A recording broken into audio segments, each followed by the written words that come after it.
But I figured, why don't we spend some time with everybody's favorite hole-in-the-head punching sniper, shall we?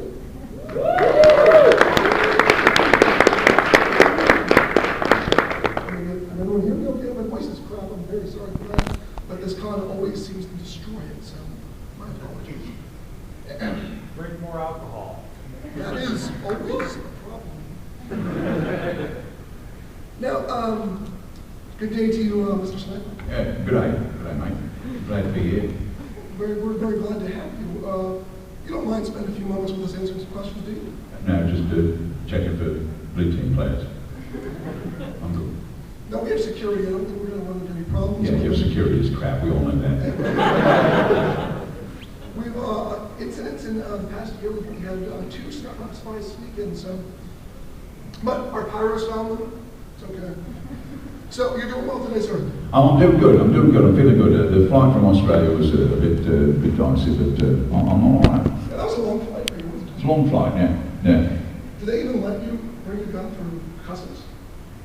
There were a couple of incidents. I don't want to get into it right now. That's understandable. But your line of work, I hear, is pretty dangerous, if I'm not mistaken. Well, it's dangerous for the people that I'm working on. Okay, yeah, that's I mean, I like my line of work. You know, you're outdoors, pay is nice. So I'd recommend it for young people if they're looking for a career. Assassin is, it's a nice career. But now, how many people here are thinking about being an assassin? You see, and this makes me feel good. It makes me feel like I've done something. I've given back to the world. Yeah. Well, that's frightening. So let us start.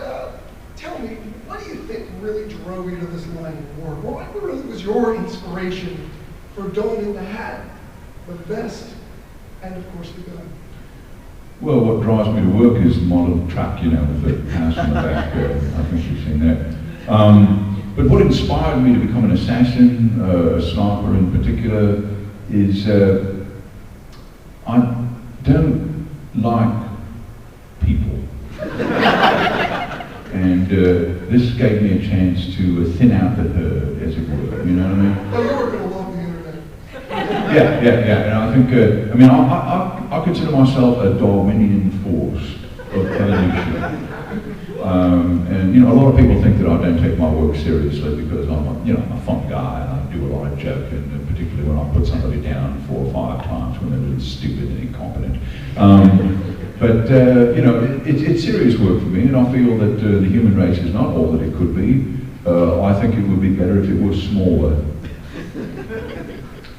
Yeah, there's a lot of crowding going on. I think a senior line of work really helps work on that issue. Don't patronize me, I'll put one right there. No, disrespect me. I'm just don't shoot the messenger. Right.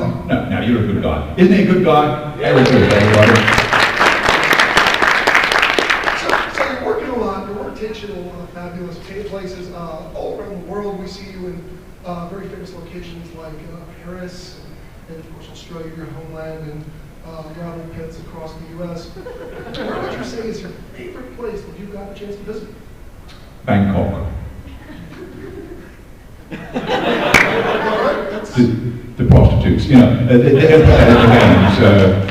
Right, but prostitutes are very cheap. I saw that on YouTube once. Yeah. They're not very good, but they're very cheap. Well, quantity over quality, so.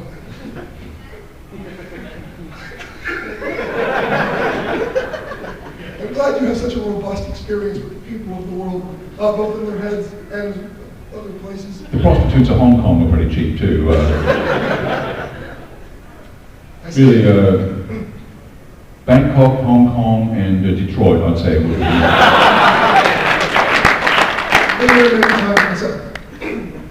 Now, you clearly, since you traveled all these places and you do work a lot, you have to have some downtime, right? You got to do something for fun. I'll get down sometimes, yeah. Big picture, I'm not a happy person.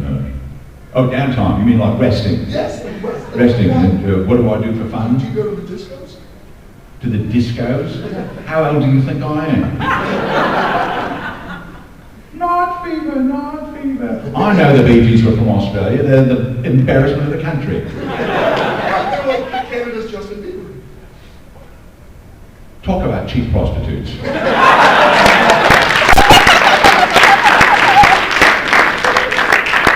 But you see what I mean? You see what I mean? The herd needs thinning. That's all I'm saying. That's all See, I'm but saying. if you keep making points like that, I'm not going to be able to argue it. And this conversation's going to come really short, really quick. So you want us to argue, as in conflict with each other? No, I was thinking more of a friendly rebuttal with less weapons and more verbiage. All right, the weapons is more what my... But right, I see you're very much, at home with something with a trigger. I get you. Or urine. Yeah. Yeah, about that. How much downtime do you have again? Well, when I'm on the job, actually, that's a part of the challenge of being a sniper, is because a lot of your job is waiting for the head to move into the crosshairs. I mean, I could move the barrel of the gun, but why? The head is going to do it eventually. And I've got plenty of coffee and plenty of jars, and the more coffee I drink, the more weapons I have. That's astounding. I'm going to be honest with you. Well, it's like a breeder reactor. You understand breeder reactors. They actually make more plutonium than they use. And I start with coffee, and I end up with more urine than I started with coffee. It's just a genetic enhancement that I happen to benefit from. There's a lot of radiation in Australia. They're out in the desert, a lot of sunshine, and I managed to get this ability. I produce urine more efficiently than any other life form. And really, you could just stack your resume with that one. Stack my resume with urine? Well, everyone needs good paperweight. You heard it from him first, folks. You're trying to get a job, stack your resume with urine, all right? To be sure, in the comments, I urinate more than anyone alive next to sniper. Watch him for the job interviews live. So what kind of coffee do you prefer? I hate coffee. I hate coffee and everyone who drinks it. How many people drink coffee here? I'm going to get more bullets. Now, I can't say that I have a favourite brand of coffee. I've always hated coffee. It makes me nauseous and it really pisses me off, which puts me in a good frame of mind for shooting people. So that's literally as a fuel for your job. Yeah, I think of it as a fuel, not so much of a refreshment as a fuel for hatred. And thus the entire Starbucks empire arose. Okay, so we've learned a little bit about what you do for a living, what you do in your off time, but tell us a little bit about your past. What can you tell us about your family, perhaps your father? All right, I didn't know the interview was going to go here. My dad, I can talk about it. It's fine. I don't disrespect men. Yeah. Now, my dad is, he wanted me to be a flower arranger. He's a flower arranger. He wanted me to be a flower arranger. I was a big disappointment to him. And you really think distance is a disadvantage?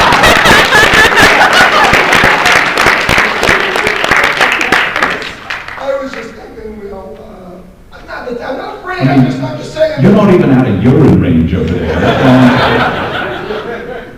I was just paper stick. So I was thinking, tell us more about your family and off of this subject. Well, all right. I had this hamster,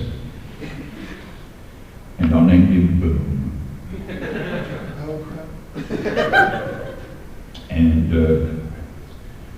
my dad, for his business, decided he needed a hamster pelt. And I came home one day, and my mum had knitted him one. And so my hamster was okay. You thought it was going in a completely different direction. But no, my dad was just, my relationship with my parents is how do you people relate to your parents? I mean, how many, do you call your parents, say, every day? No. See, I don't do that. Because the conversations don't go well. My dad does not approve of my line of work. He had me, so obviously he thinks that there ought to be more people, which I disagree with. And so we've never really gone past that. But I mean, I think if you met him, you'd like him. He's a flower arranger. What can I tell you about him? You know, he's very boring. Was he a very organized man growing up? Organized? Yeah. Well,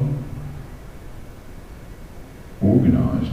I mean, you know, he deals with petunias. How organized do you need to be?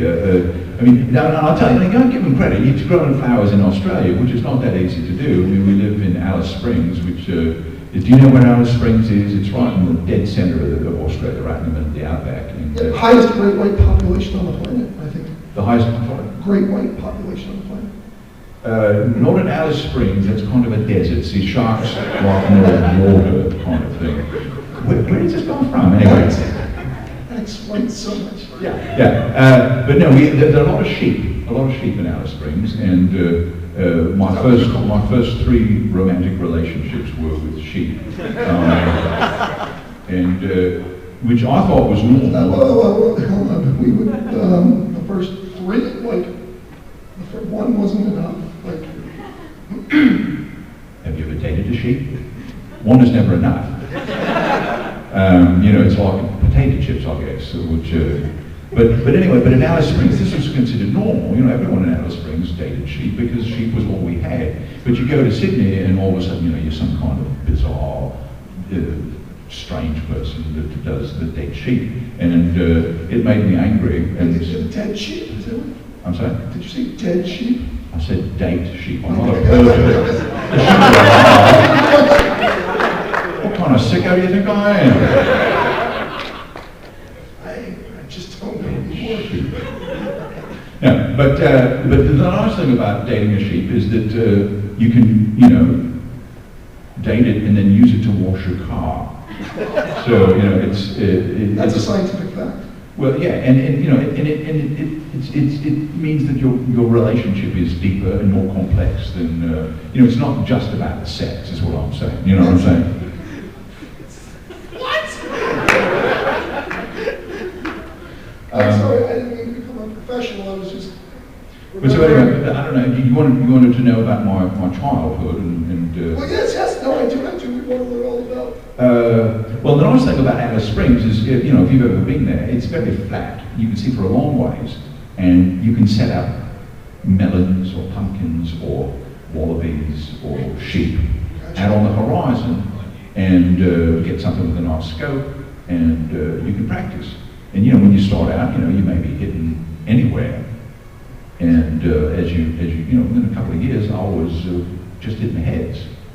And I thought, this is something that I would like to do professionally, except that, I like sheep and I don't like people. And so I shifted over from sheep to people. And that's how that makes sense. Did you go to school for shooting people in the face, or is that not something that they accredit?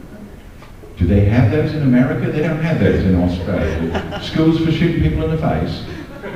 First you're doing it with dead sheep, and now you're going to school to shoot people in the face. It seemed like a logical question.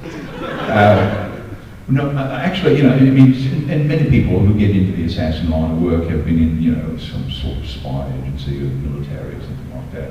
But I was in Alice Springs, which was better than everything. I think that you can shoot rocks there forever because we've got lots of them, and you can shoot sheep there forever because we've got lots of those, and the occasional wallaby. But there's something about lining up someone with a face mask, like a blue face mask and a black suit, and lining up that face mask right in the crosshairs.